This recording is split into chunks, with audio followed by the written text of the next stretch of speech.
It's with young horses, when you're trying to get them prepared for the gate, probably the most important thing we've learned over the years is that you've really got to make a connection to the horse and get them to trust you. And this is probably jumping ahead of myself here, but this is an element that we've learned is the foundation for what we do here. If you can get a horse to trust you and lead for you, move in a direction you want to do, that changes their attitude about the gate. Gate can be a pretty scary thing, the object itself, and it takes a while to get them used to it. But if they trust you, they'll start going into the gate, their natural curiosity kicks in, and it almost becomes a game.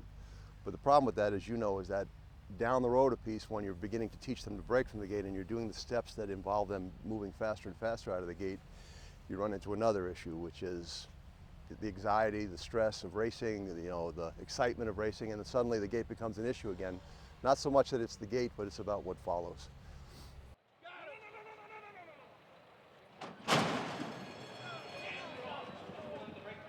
No matter the distance of the race, the start is very important. You want your horse to get away cleanly and be able to get a forward position and not be shuffled back in the pack. It's important for the jockey and the gate crew to work together to make sure a horse is square, 4 feet on the ground, balanced, looking down the racetrack. It's not always the horse that's on his toes the most that gets away the quickest. It's the horse that's got his feet squarely planted on the ground. The way horses are handled around the starting gate has evolved a great deal over the last 20 or so years. Years ago, it was a lot more about force and imposing your will on a horse, and now it's a lot more about cooperation and making a horse feel comfortable with his surroundings. We've evolved, certainly on the East Coast, and I think out west as well. I see the California crew doing some of the things we do, and it's once again, it's about getting that horse's confidence and making it something they're doing not out of fear, but out of a choice. There's so many highly visible pieces to make a race work properly. Obviously, the jockeys are the first ones that people notice, but without the gate crew and the important job they do, none of these races would get off to fair starts.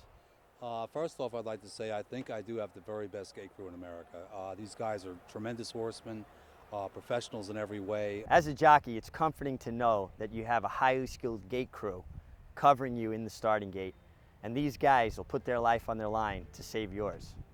First and foremost, we're concerned about the safety of the riders and the horse, and we basically come last. I mean, we're in there, we're the last line of defense to protect both horse and rider from being injured in there, and we'll be the last ones out. First one's in and the last one's out.